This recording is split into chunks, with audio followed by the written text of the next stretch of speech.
ప్రభువైన యేసుక్రీస్తు నామంలో అందరికీ హృదయపూర్వక వందనములండి. ద్వితీయోపదేశకాండము 15వ అధ్యాయము. 7వ సంవత్సరాంతమున విడుదల ఇయ్యవలెను. ఆ గడువు రీతి ఏదనగా, తన పొరుగువానికి అప్పిచ్చిన ప్రతి అప్పులవాడు దానికి గడువు ఇయ్యవలెను. అది యెహోవాకు గడువు అనబడును గనుక అప్పిచ్చిన వాడు తన పొరుగువానినైనను తన సహోదరునైనను నిర్బంధింపకూడదు. అన్యుని నిర్బంధింపవచ్చును గాని నీ సహోదరుని యొద్దనున్న దానిని విడిచిపెట్టవలెను. నీవు స్వాధీనపరచుకున్నట్లు నీ దేవుడైన యెహోవా నీకు స్వాస్థ్యముగా ఇచ్చుచున్న దేశములో యెహోవా నిన్ను నిశ్చయముగా ఆశీర్వదించును. కావున నేడు నేను నీకు ఆజ్ఞాపించుచున్న ఈ ఆజ్ఞలన్నిటినీ అనుసరించి నడుచుకొనుటకు నీ దేవుడైన యెహోవా మాటను జాగ్రత్తగా వినిన ఎడల మీలో బీదలు ఉండనే ఉండరు. ఏలయనగా నీ దేవుడైన యెహోవా నీతో చెప్పి ఉన్నట్లు నిన్ను ఆశీర్వదించును గనుక నీవు అనేక జనములకు అప్పిచ్చెదవు గాని అప్పు చేయవు. అనేక జనములను ఏలుదువు గాని వారు నిన్ను ఏలరు. నీ దేవుడైన యెహోవా నీకిచ్చుచున్న దేశమందు నీ పురములలో ఎక్కడనైనను నీ సహోదరులలో ఒక బీదవాడు ఉండిన ఎడల బీదవాడైన నీ సహోదరుని కరుణింపకుండా నీ హృదయమును కఠినపరచుకొనకూడదు. నీ చెయ్యి ముడుచుకొనక వాని కొరకు అవశ్యముగా చెయ్యి చాచి వాని అక్కర చొప్పున ఆ అక్కరకు చాలినంత అవశ్యముగా వానికి అప్పియ్యవలెను. విడుదల సంవత్సరమైన 7వ సంవత్సరము సమీపమైనదని చెడ్డ తలంపు నీ మనస్సులో పుట్టకయుండునట్లు జాగ్రత్త పడుము. బీదవాడైన నీ సహోదరుని ఎడల కటాక్షము చూపక నీవు వానికేమీ ఇయ్యకపోయిన ఎడల వాడొకవేళ నిన్ను గూర్చి యెహోవాకు మొర్రపెట్టును. అది నీకు పాపమగును. నీవు నిశ్చయముగా వానికి ఇయ్యవలెను. వానికిచ్చినందుకు మనస్సులో విచారపడకూడదు. ఇందువలన నీ దేవుడైన యెహోవా నీ కార్యములన్నిటిలోనూ నీవు చేయు ప్రయత్నములన్నిటిలోనూ నిన్ను ఆశీర్వదించును. బీదలు దేశంలో ఉండక మానరు. అందుచేత నేను నీ దేశంలోనున్న నీ సహోదరులకు దీనులకును బీదలకును అవశ్యముగా నీ చెయ్యి చాపవలనని నీకు ఆజ్ఞాపించుచున్నాను. నీ సహోదరులలో హెబ్రీయుడే గాని హెబ్రీయురాలే గాని నీకు అమ్మబడి 6 సంవత్సరములు నీకు దాస్యము చేసిన ఎడల 7వ సంవత్సరమున వాని విడిపించి నీ యొద్ద నుండి పంపివేయవలెను. అయితే వాని విడిపించి నీ యొద్ద నుండి పంపివేయునప్పుడు నీవు వట్టి చేతులతో వాని పంపివేయకూడదు. నీవు ఐగుప్తు దేశంలో దాసుడువై ఉన్నప్పుడు నీ దేవుడైన యెహోవా నిన్ను విమోచించినని జ్ఞాపకము చేసుకొని నీ మందలోను నీ కళ్ళములోను నీ ద్రాక్ష గానుగలోను కొంత అవశ్యముగా వానికి ఇయ్యవలెను. నీ దేవుడైన యెహోవా నిన్ను ఆశీర్వదించి నీకు అనుగ్రహించిన దానిలో కొంత వానికి ఇయ్యవలెను. ఆ హేతువు చేతను నేను ఈ సంగతి నేడు నీకు ఆజ్ఞాపించియున్నాను. అయితే నీ యొద్ద వానికి మేలు కలిగినందున నిన్నును నీ ఇంటివారిని ప్రేమించుచున్నాను గనుక నేను నీ యొద్ద నుండి వెళ్ళిపోనని అతడు నీతో చెప్పిన ఎడల నీవు కదురును పట్టుకొని తలుపులోనికి దిగినట్లుగా వాని చెవికి దానిని గుచ్చవలెను. ఆ తరువాత అతడు నిత్యము నీకు దాసుడై ఉండును. అలాగుననే నీవు నీ దాసికిని చేయవలెను. వానిని స్వతంత్రునిగా పోనిచ్చుట కష్టమని నీవు అనుకొనకూడదు. ఏలయనగా వాడు 6 సంవత్సరములు నీకు దాస్యము చేసినందున జీతగానికి రావలసిన 2 జీతముల లాభము నీకు కలిగెను. అలాగైతే నీ దేవుడైన యెహోవా నీకు చేయు వాటన్నిటి విషయములో నిన్ను ఆశీర్వదించును. నీ గోవులలోనేమి నీ గొర్రె మేకలలోనేమి తొలిచూలు ప్రతి మగదానిని నీ దేవుడైన యెహోవాకు ప్రతిష్ఠింపవలెను. నీ కోడెలలో తొలిచూలు దానితో పనిచేయకూడదు. నీ గొర్రె మేకలలో తొలిచూలు దాని బొచ్చు కత్తిరింపకూడదు. యెహోవా ఏర్పరచుకుని స్థలమున నీవును నీ ఇంటివారును నీ దేవుడైన యెహోవా సన్నిధిని ప్రతి సంవత్సరము దానిని తినవలెను. దానిలో లోపము అనగా దానికి కుంటితనమైనను గ్రుడ్డితనమైనను మరి ఏ లోపమైనను ఉండిన ఎడల నీ దేవుడైన యెహోవాకు దాన్ని అర్పింపకూడదు. జింకను దుప్పిని తినునట్లు నీ పురములలో పవిత్రాపవిత్రులు దాన్ని తినవచ్చును. వాటి రక్తమును మాత్రము నీవు తినకూడదు. నీళ్ల వలె భూమి మీద దాని పారబోయవలెను. ద్వితీయోపదేశకాండము 16వ అధ్యాయము. ఆబీబు నెలను ఆచరించి నీ దేవుడైన యెహోవాకు పస్కా పండుగ జరపవలెను. ఏలైనగా ఆబీబు నెలలో రాత్రివేళ నీ దేవుడైన యెహోవా ఐగుప్తులో నుండి నిన్ను రప్పించెను. యెహోవా తన నామమును స్థాపించుటకై ఏర్పరచుకున్న స్థలములోనే నీ దేవుడైన యెహోవాకు పస్కాను ఆచరించి గొర్రె మేకలలో గాని గోవులలో గాని బలి అర్పింపవలెను. పస్కా పండుగలో పొంగిన దేనినైనను తినకూడదు. నీవు త్వరపడి ఐగుప్తు దేశంలో నుండి వచ్చితివి గదా. నీవు ఐగుప్తు దేశంలో నుండి వచ్చిన దినమును నీ జీవితం అంతటిలో జ్ఞాపకము చేసుకొనినట్లు బాధను స్మరణకు తెచ్చు పొంగని ఆహారంను 7 దినములు తినవలెను. నీ ప్రాంతములన్నిటిలో 7 దినములు పొంగినదేదైనను కనబడకూడదు. మొదటి తేదీ సాయంకాలమున వధించిన దాని మాంసములో కొంచెమైనను ఉదయం వరకు మిగిలి ఉండకూడదు. నీ దేవుడని యెహోవా మీకిచ్చుచున్న పురములలో దేని అందైనను పస్కా పశువును వధింపకూడదు.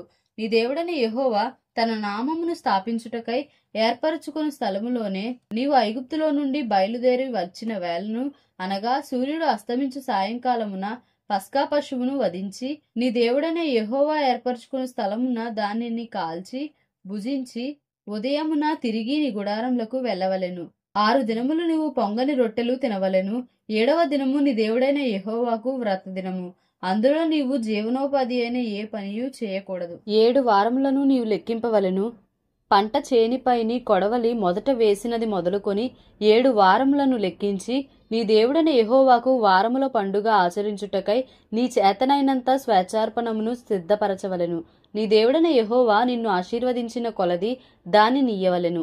అప్పుడు నీవును నీ కుమారుడును నీ కుమార్తెయును నీ దాసుడును నీ దాసీయును నీ గ్రామములలోనున్న లేవీయులను నీ మధ్యనున్న పరదేశులను తల్లిదండ్రులు లేనివారును విధవరాండ్రును నీ దేవుడైన యెహోవా తన నామమును స్థాపించుటకై ఏర్పరచుకొను స్థలమున నీ దేవుడైన యెహోవా సన్నిధిని సంతోషింపవలెను. నీవు ఐగుప్తులో దాసుడవై ఉండిన సంగతిని జ్ఞాపకము చేసుకొని ఈ కట్టడలను ఆచరించి జరుపుకొనవలెను. నీ కళ్ళములో నుండి ధాన్యమును నీ తొట్టిలో నుండి రసమును సమకూర్చినప్పుడు పర్ణశాలల పండుగను 7 దినములు ఆచరింపవలెను. ఈ పండుగలో నీవును నీ కుమారుడును నీ కుమార్తెయును నీ దాసుడును నీ దాసీయును నీ గ్రామములలోనున్న లేవీయులను పరదేశులను తల్లిదండ్రులు లేనివారును విధవరాండ్రును సంతోషింపవలెను. నీ దేవుడైన యెహోవా నీ రాబడి అంతటిలోను నీ చేతి పనులన్నిటిలోనూ నిన్ను ఆశీర్వదించును గనుక యెహోవా ఏర్పరచుకొను స్థలమున నీ దేవుడైన యెహోవాకు 7 దినములు పండుగ చేయవలెను. నీవు నిశ్చయముగా సంతోషింపవలెను. ఏటికి 3 మారులు, అనగా పొంగని రొట్టెల పండుగలోను వారముల పండుగలోను పర్ణశాలల పండుగలోను నీ దేవుడైన యెహోవా ఏర్పరచుకుని స్థలమున నీ మగవారందరూ ఆయన సన్నిధిని కనబడవలెను. వారు వట్టి చేతులతో యెహోవా సన్నిధిని కనబడక నీ దేవుడైన యెహోవా నీకు అనుగ్రహించిన దీవెన చొప్పున ప్రతివాడును తన శక్తి కొలది ఇయ్యవలెను. నీ దేవుడైన యెహోవా నీకిచ్చుచున్న నీ గ్రామములన్నిటిను నీ గోత్రములకు న్యాయాధిపతులను నాయకులను నీవు ఏర్పరచుకొనవలెను. వారు న్యాయమును బట్టి జనులకు తీర్పు తీర్చును. నీవు న్యాయము తప్పి తీర్పు తీర్చకూడదు, పక్షపాతము చేయకూడదు, లంచము పుచ్చుకొనకూడదు. ఏలయనగా లంచము జ్ఞానుల కన్నులకు గ్రుడ్డితనము కలుగజేయును, నీతిమంతుల మాటలకు అపార్థము పుట్టించును. నీవు జీవించి నీ దేవుడైన యెహోవా నీకిచ్చుచున్న దేశమును స్వాధీనపరచుకొనున్నట్లు కేవలము న్యాయమునే అనుసరించి నడుచుకొనవలెను. నీ దేవుడైన యెహోవాకు నీవు కట్టు బలిపీఠము సమీపమున ఏ విధమైన వృక్షమును నాటకూడదు, దేవతా స్తంభమును ఏర్పరచకూడదు. నీ దేవుడైన యెహోవా విగ్రహమును ద్వేషించువాడు గనుక నీవు ఏ స్తంభమునైనా నిలవబెట్టకూడదు. ద్వితీయోపదేశకాండము 17వ అధ్యాయము. నీవు కలంకమైనను మరి ఏ అవలక్షణమైనను గల ఎద్దునే గాని గొర్రె మేకలనే గాని నీ దేవుడైన యెహోవాకు బలిగా అర్పింపకూడదు. అది నీ దేవుడైన యెహోవాకు హేయము. నీ దేవుడైన యెహోవా నిబంధనను మీరి ఆయన దృష్టికి చెడ్డదానిని చేయుచు నేనిచ్చిన ఆజ్ఞకు విరోధముగా అన్యదేవతలకు, అనగా సూర్యునికైనను చంద్రునికైనను ఆకాశ నక్షత్రములలోని దేనికైనను నమస్కరించి మ్రొక్కు పురుషుడే గాని స్త్రీయే గాని నీ దేవుడైన యెహోవా నీకిచ్చుచున్న నీ గ్రామములలో దేని యందైనను నీ మధ్య కనబడినప్పుడు అది నీకు తెలుపబడిన తరువాత నీవు విని బాగుగా విచారణ చేయవలెను. అది నిజమైన ఎడల, అనగా అట్టి హేయక్రియ ఇశ్రాయేలీయులలో జరిగి యుండుట వాస్తవమైన ఎడల ఆ చెడ్డ కార్యము చేసిన పురుషుని గాని స్త్రీని గాని నీ గ్రామంలో వెలుపలికి తీసుకొని పోయి రాళ్లతో చావగొట్టవలెను. 2-3 సాక్షుల మాట మీదనే చావతగిన వానికి మరణశిక్ష విధింపవలెను. ఒక్క సాక్షి మాట మీద వానికి విధింపకూడదు. వాని చంపుటకు మొదట సాక్షులను తరువాత జనులందరూ వాని మీద చేతులు వేయవలెను.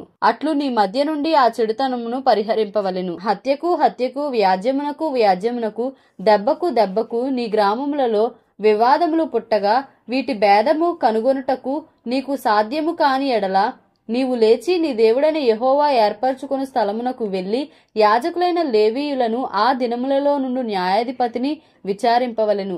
వారు దానికి తగిన తీర్పు నీకు తెలియజెప్పుదురు. యెహోవా ఏర్పరచుకుని స్థలమున వారు నీకు తెలుపు తీర్పు చొప్పున నీవు జరిగించి వారు నీకు తేటపరచు అన్నిటి చొప్పున తీర్పు తీర్చుటకు జాగ్రత్త పడవలెను. వారు నీకు తేటపరచు భావము చొప్పునను వారు నీతో చెప్పు తీర్పు చొప్పునను నీవు తీర్చవలెను. వారు నీకు తెలుపు మాట నుండి కుడికి గాని ఎడమకు గాని తిరగకూడదు. మరియు నెవడైనను మూర్ఖించి అక్కడ నీ దేవుడైన యెహోవాకు పరిచర్య చేయుటకు నిలుచు యాజకుని మాటనే గాని ఆ న్యాయాధిపతి మాటనే గాని విననొల్లని ఎడల వాడు చావవలెను. అట్లు చెడుతనమును ఇశ్రాయేలీలలో నుండి పరిహరింపవలెను. అప్పుడు జనులందరూ విని భయపడి మూర్ఖవర్తనము విడిచిపెట్టెదరు.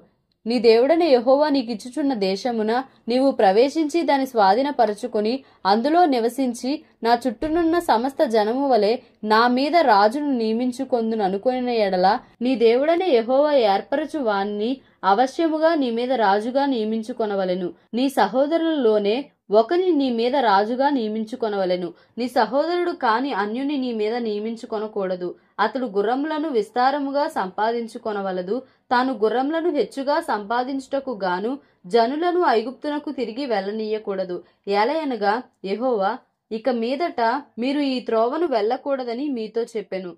తన హృదయము తొలగిపోకున్నట్లు అతడు అనేక స్త్రీలను వివాహము చేసుకొనకూడదు. వెండి బంగారములను అతడు తన కొరకు బహుగా విస్తరింపజేసుకొనకూడదు. మరియు అతడు రాజ్య సింహాసనమందు ఆసీనుడైన తరువాత లేవీయులైన యాజకుల స్వాధీనంలోనున్న గ్రంథమును చూచి ఆ ధర్మశాస్త్రమునకు ఒక ప్రతిని తన కొరకు వ్రాసికొనవలెను. ఆ ధర్మశాస్త్రమునకు ఒక ప్రతిని తన కొరకు వ్రాసికొనవలెను. అది అతని యొద్ద ఉండవలెను. తన రాజ్యమందు తానును తన కుమారులను ఇశ్రాయేలు మధ్యను దీర్ఘాయుష్మంతులగుటకై తాను తన సహోదరుల మీద గర్వించి ఈ ధర్మమును విడిచిపెట్టి కుడికి గాని ఎడమకు గాని తాను తొలగక యుండునట్లు తన దేవుడైన యెహోవాకు భయపడి ఈ ధర్మశాస్త్ర వాక్యములన్నిటినీ ఈ కట్టడలను అనుసరించి నడువ నేర్చుకొనుటకు అతడు తాను బ్రతుకు దినములన్నిటను ఆ గ్రంథంను చదువుచుండవలెను. దేవుడి పరిశుద్ధ వాక్యంను మన వినికిడిలో దీవించి ఆశీర్వదించునుగాక. Amen. Please like, share and subscribe for more videos.